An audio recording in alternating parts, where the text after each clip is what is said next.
नमस्कार, मी आकांक्षा. MCN न्यूजच्या जालना बातमीपत्रामध्ये तुमचं स्वागत करते. या बातमीपत्राचे प्रायोजक आहेत संजीवनी मल्टी स्पेशालिटी हॉस्पिटल. आपल्या आरोग्याची संजीवनी. The skill to heal, the spirit to care. Gyan Sanjeevani foundation school शैक्षणिक वर्ष 2026-27 साठी प्रवेश सुरू. रात्रीच्या वेळी ट्रकच्या केबिनमधून अनेक मोबाईल चोरी करणारा आरोपी अटक करण्यात आलाय. चंदनझिरा पोलिसांनी ही कारवाई केली. या कारवाईत 62,000 रुपये किमतीचे 3 मोबाईल पोलिसांनी जप्त केले आहेत. जालना छत्रपती संभाजीनगर महामार्गावर MIDC भागात जाणाऱ्या चौकात रात्री अपरात्री रोडच्या साईडला उभ्या असलेल्या ट्रकच्या केबिनमधून चालकाचा मोबाईल आणि रोख रक्कम लंपास केल्याप्रकरणी गुन्हा दाखल होताच चंदनझिरा पोलिसांनी आरोपीला छत्रपती संभाजीनगर जिल्ह्यातल्या गंगापूर येथून पाठलाग करत ताब्यात घेतलाय. शिवाय पोलिसांनी त्याच्याकडून गुन्ह्याची चौकशी करत असताना 62,000 रुपये किमतीचे एकूण 3 मोबाईल फोन जप्त करत त्याच्यावर गुन्हा दाखल केला. जालना शहरातल्या MIDC भागात रात्री अपरात्री सळे किंवा इतर माल वाहतूक करणारा ट्रक उभा राहिल्यानंतर या आरोपीने हा मोबाईल आणि पैसे चोरण्याचा गोरखधंदा सुरू केला होता. मात्र पोलिसांनी त्याच्या मुसक्या आवळ्यात पर्दाफाश केला. जालना मंठा महामार्गावरील सोलगव्हाण पाटीवर आयशर ट्रक आणि कारचा भीषण अपघात झाला. या अपघातात एकाचा मृत्यू तर 2 जण जखमी झालेत. रस्त्यावर उभ्या असलेल्या कारला भरधाव आयशर ट्रकने पाठीमागून धडक दिल्याने हा अपघात झालाय. जालना मंठा महामार्गावरील सोलगव्हाण पाटी परिसरात दुपारच्या सुमारास आयशर ट्रक आणि कारचा अपघात झाल्याची घटना समोर आली. या अपघातात एका जणाचा जागीच मृत्यू तर इतर 2 जण जखमी झालेत. रस्त्यावर उभ्या असलेल्या कारला भरधाव वेगात आलेल्या आयशर ट्रकने पाठीमागून जोराची धडक दिल्याने अपघात झालाय. शंकर सूर्यवंशी असे अपघातात मृत्यू झालेल्या व्यक्तीचे नाव असून जिंतूरवरून संभाजीनगरकडे जाणाऱ्या एका कारला त्यांनी विरेगाव या ठिकाणी लिफ्ट दिली आणि सोलगव्हाण पाटीवर उतरण्यासाठी कार थांबली असता पाठीमागून भरधाव वेगात आयशर ट्रकने धडक दिली. यामध्ये त्यांचा मृत्यू होऊन इतर 2 जण जखमी झालेत. दरम्यान झालेल्या अपघातामध्ये कारच्या पाठीमागच्या भागाचा अक्षरशः चेंदामेंदा झालाय. जालना शहरात आर्थिक गुन्ह्याचा मोठा प्रकार समोर आलाय.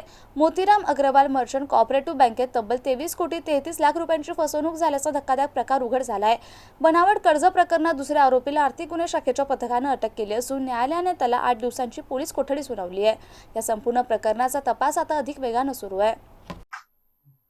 जालना येथील मोतीराम अग्रवाल मर्चंट कोऑपरेटिव्ह बँकेत मोठ्या प्रमाणात आर्थिक घोटाळा उघडकीस आलाय.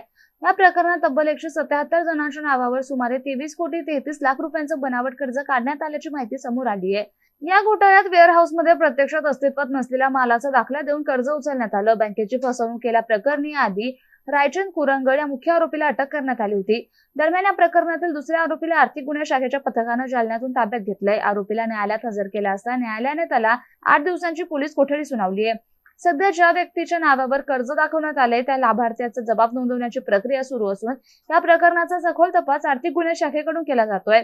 दरम्यान या घोटाळ्याच्या पार्श्वभूमीवर रिझर्व्ह बँकेकडून संबंधित बँकेवर पुढील 6 महिन्यांसाठी निर्बंध लागू करण्यात आल्याची माहिती समोर आली आहे. जालना शहरातील मोतीराम अग्रवाल मर्चंट कोऑपरेटिव्ह बँकेत मोठ्या आर्थिक गैरव्यवहाराचा प्रकार उघडकीस आलाय. या प्रकरणात 177 जणांच्या नावावर बनावट कर्ज दाखवून सुमारे 23 कोटी 33 लाख रुपयांची फसवणूक करण्यात आल्याचं निष्पन्न झालंय.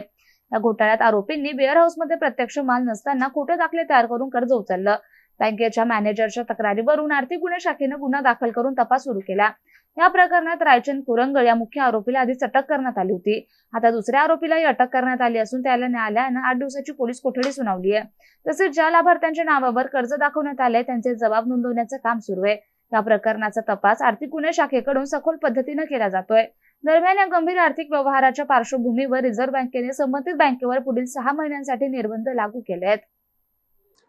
जालना शहरातील जालना मर्चंट कोऑपरेटिव्ह बँकेची 177 बनावट लाभार्थी किंवा खातेधारक उभे करून यांच्या माध्यमातून साधारण 23 कोटी 33 लाख रुपयाची फसवणूक केल्याबाबत बँकेने दिलेल्या फिर्यादीवरून चंदनझिरा पोलीस स्टेशन या ठिकाणी गुन्हा दाखल झालेला आहे आणि सदर गुन्ह्याचा तपास सध्या आर्थिक गुन्हे शाखेच्या माध्यमातून सुरू आहे. यातील मुख्य सूत्रधार रायचंद सखाराम कुरंगड यांनी त्याच्या पंचमुखी वेअरहाऊसच्या माध्यमातून तारण कर्ज घेण्यासाठी साधारण जालना व जालना जिल्ह्याबाहेरील अशा एकूण 177 लोकांच्या नावे बनावट कागदपत्र बँकेमध्ये तारण असल्याबाबत त्यांचं धान्य किंवा इतर साहित्य तारण असल्याबाबत सादर करून कर्ज घेतलेले आहे. ही सदर गुन्हा दाखल झाल्यानंतर गुन्ह्यात येथील सूत्रधार रायचंद कुरंगड याला अटक करण्यात आली होती. त्यास मान्य न्यायालयासमोर हजर केल्यानंतर त्याची 8 दिवस पोलीस कस्टडी रिमांड मिळाली होती. त्याच्याकडे केलेल्या चौकशीमध्ये त्याचा दुसरा सहकारी निलेश्वर शेषराव भोसले याचाही गुन्ह्यात सहभाग निष्पन्न झाल्यानंतर त्यालाही पोलीस स्टेशनला आणून काल रोजी अटक करून मान्य न्यायालयासमोर हजर केली होती. त्याची देखील 7 दिवस पोलीस कस्टडी रिमांड मिळाली. सदर गुन्ह्याच्या तपासामध्ये आतापर्यंत 2 आरोपींना आपण अटक केलेलं आहे आणि ज्या लोकांच्या नावे बनावट कागदपत्र बँकेला सादर करून कर्ज त्या ठिकाणी घेण्यात आलेले अशा लोकांची देखील आपल्या स्तरावरून त्या ठिकाणी चौकशी सुरू आहे. अगदी बरोबर. ज्या लोकांचे आपण 177 लोक आहेत त्यांचे जबाब नोंदवण्याची व त्यांचा गुन्ह्यात काय सहभाग आहे या संदर्भात तपास सुरू आहे. बदनापूर तालुक्यातील आणवी येथील संत भगवान बाबा आश्रमशाळा आणि येथे आदर्श विद्यार्थी गौरव सोहळा मोठ्या उत्साहात पार पडला. या कार्यक्रमात शाळेतील गुणवत्ता आणि सर्वांगीण प्रगती करणाऱ्या विद्यार्थ्यांचा सन्मान करण्यात आला. विद्यार्थ्यांच्या शैक्षणिक कामगिरीबरोबरच सांस्कृतिक विभाग प्रमुख शोभा घुगे यांचा उपक्रम आणि शिस्तबद्ध वर्तन यांचा विचार करून त्यांना गौरविण्यात आले. 1ली ते 10वीच्या प्रथम, द्वितीय, तृतीय क्रमांक गांधी विचार संस्कार परीक्षा यामध्ये पाटोळे सर यांच्या मार्गदर्शनाखाली यश मिळवणाऱ्या विद्यार्थ्यांनी पदवी प्रदान पोशाख परिधान करून मान्यवरांच्या हस्ते अभिनंदन प्रमाणपत्र देऊन त्यांचा गौरव करण्यात आला. कार्यक्रमाच्या अध्यक्षस्थानी शाळेचे मुख्याध्यापक अरविंद पवार होते, तर प्रमुख पाहुणे म्हणून केळीगव्हाण केंद्राचे केंद्रप्रमुख गिराम होते. त्याचबरोबर पालकांची उपस्थिती होती. प्रमुख पाहुण्यांनी विद्यार्थ्यांना मार्गदर्शन करताना त्यांनी विद्यार्थ्यांना कठोर परिश्रम, सातत्य आणि योग्य ध्येय निश्चितीचं महत्त्व पटवून दिलं. तसेच शिक्षक आणि पालकांच्या सहकार्यामुळेच विद्यार्थ्यांचं यश शक्य होते असे त्यांनी नमूद केले. या प्रसंगी विद्यार्थ्यांनी सांस्कृतिक कार्यक्रम सादर करून उपस्थितांची मने जिंकली आणि विद्यार्थ्यांना उज्ज्वल भविष्यासाठी शुभेच्छा देण्यात आल्या. कार्यक्रमाचं सूत्रसंचालन उद्धव गीते यांनी तर आभार प्रदर्शन स्वप्नील ढाकले यांनी केले. कार्यक्रमाचा समारोप झाल्यानंतर शाळेतील सर्व विद्यार्थ्यांना शाळेच्या वतीनं भोजन देण्यात आलं. या कार्यक्रमात सर्व शिक्षक आणि शिक्षण कर्मचारी उपस्थित होते. जालना शहरात फरार आरोपीला अटक करण्यात पोलिसांना यश आले. कदीम जालना पोलिसांनी गुप्त माहितीच्या आधारे कारवाई करत गांधी चमन परिसरातून आरोपीला ताब्यात घेतले.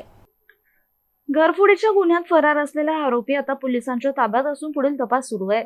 जालना शहरातील कदीम जालना पोलीस ठाण्याच्या हद्दीतून फरार झालेल्या आरोपीला पोलिसांनी अखेर अटक केली आहे. तकदीर सिंग टिडू सिंग टाक असे आरोपीचे नाव असून तो घरफोडीच्या गुन्ह्यात फरार होता. 17 एप्रिल 2026 रोजी सकाळी सुमारे 11:15 वाजेच्या सुमारास गांधी चमन जुना जालना परिसरात तो फिरत असल्याची माहिती पोलिसांना गुप्त बातमीदारामार्फत मिळाली. या माहितीच्या आधारे कदीम जालना पोलिसांनी तत्काळ सापळा रचून गांधी चमन परिसरात शोध मोहीम राबवली. यावेळी आरोपी मिळून आल्याने त्याला ताब्यात घेण्यात आलं. आरोपीवर कदीम जालना पोलीस ठाण्यात गुन्हा दाखल करण्यात आलाय. ही कारवाई पोलीस अधीक्षक अजय कुमार बन्सल, अपर पोलीस अधीक्षक आयुष नोपानी तसेच उपविभागीय पोलीस अधिकारी अनंत कुलकर्णी यांच्या मार्गदर्शनाखाली करण्यात आली. या कारवाईत पोलीस निरीक्षक J B. Shewale, police head constable Sachin Chaudhari, police head constable Sada Rathod, police Naik बाबा गायकवाड, मलिन शेख आदींचा सहभाग होता. आणि हे बातमीपत्र इथेच संपलं. पुन्हा भेटूया पुढील बातमीपत्रात. तोपर्यंत पाहत रहा MCN न्यूज. नमस्कार.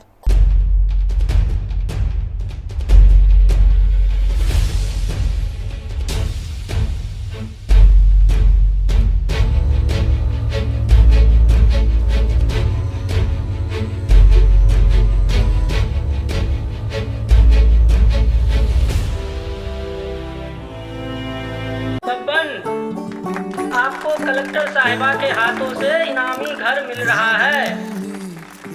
आपका घर बहुत सुंदर होगा ना? अरे नहीं बेटा, हम तो बहुत छोटे आदमी हैं। चाचू डोंट वरी, मैं बड़ी होकर आपके लिए और सबके लिए मजबूत और सुंदर घर बना के दूंगी। कालिका सरिया लाना मत भूलना। कालिका TMT सरिया कंक्रीट से करे मजबूत जोड़ और भूकंप, संग, आग से लड़कर घर को दे दीर्घायु।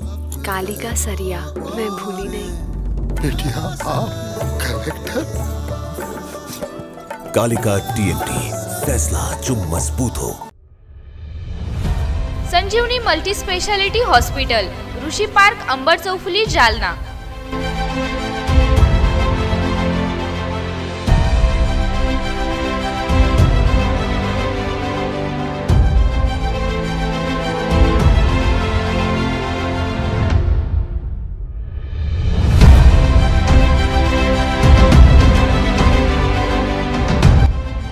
महात्मा ज्योतिबा फुले जन आरोग्य योजना आणि प्रधानमंत्री जन आरोग्य आयुष्मान भारत योजना उपलब्ध. मेडिसिन विभाग, बालरोग विभाग, स्त्रीरोग विभाग, अस्थिरोग विभाग, सर्जरी विभाग, नाक कान घसा विभाग आणि पॅथॉलॉजी विभागात काम करणारी तज्ज्ञ डॉक्टरांची team.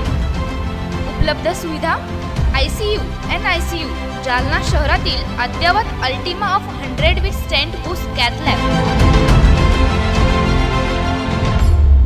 Modular operation theatre, dialysis विभाग, cardiac care unit CCU, angiography सुविधा, एंजिओप्लास्टी सुविधा, 24 तास अत्यावश्यक सेवा आणि कार्डियाक ॲम्ब्युलन्स उपलब्ध. महाराष्ट्र पोलीस कुटुंब आरोग्य योजनेसह सर्व आरोग्य विमा कंपन्यांचे कॅशलेस उपचार. संजीवनी मल्टी स्पेशालिटी हॉस्पिटल, आपल्या आरोग्याची संजीवनी.